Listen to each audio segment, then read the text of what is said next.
வணக்கம். உங்களோட காணொளியில பேசிக்கிட்டு இருக்கிறது உங்கள் திவ்யதர்ஷினி. இப்போ நைட்டு 2 மணி ஆகுது. உலகத்துல இருக்க எல்லாரும் தூங்கிக்கிட்டு இருக்காங்க.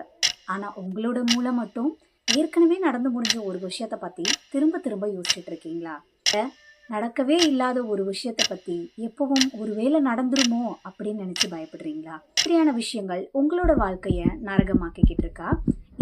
இதுல இருந்து நீங்க எப்படி வெளியே வரலாம், உங்களுடைய சிந்தனையை மாற்றி எப்படி அமைக்கலாம் அப்படிங்கிறதுக்கான ஒரு கதையை தான் உங்ககிட்ட நான் சொல்ல போறேன்.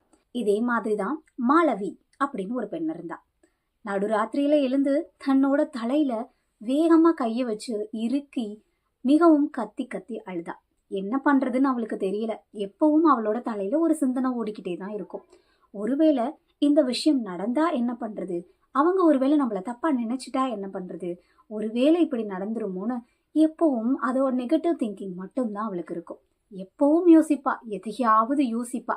அதுதான் அவ. இதனால அவளுக்கு கிடைச்சது என்னமோ தலைவலி, தூக்கமின்மை, இதனால ஸ்ட்ரெஸ். ஒரு விஷயத்துல எதுலையுமே அவளை கான்சென்ட்ரேட் பண்ண முடியல.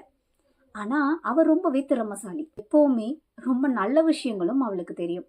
ஆனா ஒரு விஷயத்த அவ செய்யலாம்னு நினைக்கும் போது அவளோட தலைக்குள்ள ஓடுறது என்னமோ, ஒருவேளை இப்படி நடந்துருமோ, ஒருவேளை அப்படி ஆயிடுமோன்னு சொல்லி எந்த ஒரு விஷயத்தையும் அவனால பண்ணவே முடியல. அப்போதான் திடீர்னு ஒரு நாள் அவளுடைய தாத்தா அவர்கிட்ட கேட்டாரு, ஏம்மா எப்பவும் எதையாவது நினைச்சுக்கிட்டே இருக்கேன்னு. அவருடைய தாத்தா கிட்ட அந்த மாளவியும் பகிர்ந்துகிட்டா. அப்போ அந்த தாத்தா ஒரு சின்ன டம்ளர்ல கொஞ்சமா தண்ணி கொடுத்து அவ கையில கொடுக்கறாரு. அவளும் அதை வாங்கிக்கிட்டா. வாங்கினதுக்கு அப்புறம் இதை ஒரு நிமிஷம் பிடிச்சிருந்தா என்ன பண்ணும் அப்படின்னு கேக்குறாரு.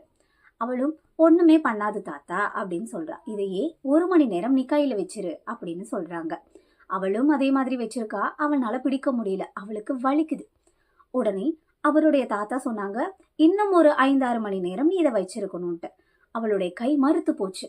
அப்போ அவர் சொன்னது என்னன்னா, நான் கொடுத்த தண்ணியோட அளவு அப்படியே தான் இருக்கு. ஆனா அந்த விஷயத்த நீ எவ்வளவு நேரம் கையாள்ற அப்படிங்கறதுல தானே எல்லாமே இருக்கு. அதே மாதிரிதான் மூளையும். நம்மளோட மூளைய நம்ம தான் கட்டுப்படுத்தணும். நம்மளோட மூளை ஒரு குரங்கு மாதிரி விஷயத்துல இருந்து இன்னொரு விஷயத்துக்கு மாறிக்கிட்டே தான் இருக்கும். அதுக்கு நம்ம கை கொடுக்க கூடாது, நம்ம தான் ஆளை கத்துக்கணும் அப்படின்னு சொல்றாரு. அந்த விஷயம் அவளுக்கு புரிஞ்சுது. அந்த டம்ளரை கீழே வச்சா. நான் என்ன செய்யணும் தாத்தா அப்படின்னு கேக்குறா. ஏற்கனவே முடிஞ்ச ஒரு விஷயத்த எப்பவும் நீ யோசிச்சுக்கிட்டே இருக்கிறதுனால நமக்கு எதுவுமே கிடைக்க போறது இல்ல. அதோட வலிதான் அதிகம். அதனால அந்த விஷயத்த தூக்கி போடு. இன்னொன்னு, நீ எப்பவும் யோசிச்சுக்கிட்டே இருக்கிற அந்த 100 விஷயம் இருக்கு இல்லையா, அதுல 90 விஷயம் கண்டிப்பா நடக்காது. அதையும் உன்னோட மனசுல நீயா தான் ஏத்துக்கணும். இப்படி இருக்கும்போது எப்பவும் நீ அதை பத்தியே யோசிக்கிறனால உன் வாழ்க்கையில என்ன கிடைக்க போகுது அப்படின்னு கேக்குறாரு. அதற்கும் அவர் ஒரு வழி சொல்றாரு. ஒண்ணு, உனக்கு கஷ்டமா இருந்ததுன்னா ஒரு பேப்பர்ல உன்னோட கஷ்டங்கள் எல்லாத்தையும் எழுது. அதை கிழிச்சு எறிந்துரு. நமக்கு நடக்காத மாதிரி நம்மளோட மைண்டே அப்படி அப்சர்வ் பண்ணிக்கும். அப்படி இல்லையா, கஷ்டமா இருக்கா, ஒரு இயற்கையான இடத்துல அமர்ந்து ரொம்ப சந்தோஷமா வேடிக்கை பாரு. எதை பத்தியும் யோசிக்காத அப்படின்னு சொல்றாரு. எப்ப ஏதாவது ஒரு விஷயத்துல நீ முழு ஆர்வத்தோட அந்த விஷயத்த திரும்ப திரும்ப பண்ண ஆரம்பி. அப்போதான் உனக்கு அந்த விஷயத்துல என்கேஜ்மெண்ட் ஆயிடும். நீ அதையே யோசிச்சுக்கிட்டு இருப்ப. இந்த விஷயங்கள் நம்ம கண்ணுக்கு தெரியாது. பண்றதுன்னு தெரியாம ஒரு விஷயமா குழப்பிக்கிறதுக்கு ஒரு விஷயத்துல கான்சென்ட்ரேட் பண்ண ஆரம்பிச்சா நமக்கு தேவையில்லாத சிந்தனைகள் என்னைக்குமே வராது. உன்னோட மனச நீ தான் கட்டுப்படுத்த கத்துக்கணும். எப்பவும் யோசிக்காத, வேற என்ன பண்ணலான்னு மனசு எப்பவுமே குரங்குதான். ஆனா அந்த மனசை நம்ம தாங்க கட்டுப்படுத்த கத்துக்கணும்.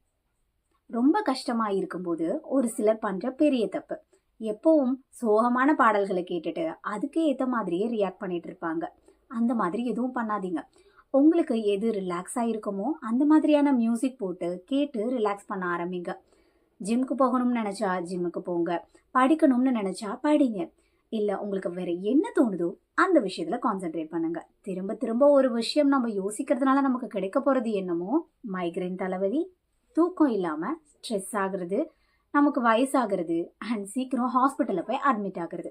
இதுதான் நமக்கு கிடைக்க போகுது. அது எதுவும் வேண்டாம். உங்களுடைய சிந்தனைகளை ஒரு பக்கமா வச்சுட்டு வேற என்ன பண்ணலாம்னு யோசிக்க ஆரம்பிங்க. மாளவியும் அப்படிதான் அந்த விஷயங்கள் அனைத்தையும் ஓரம் கட்டிட்டு அவளோட டிராயிங்ல கான்சென்ட்ரேட் பண்ண ஆரம்பிச்சா. அதுல அவ வெற்றியும் அடைஞ்சா.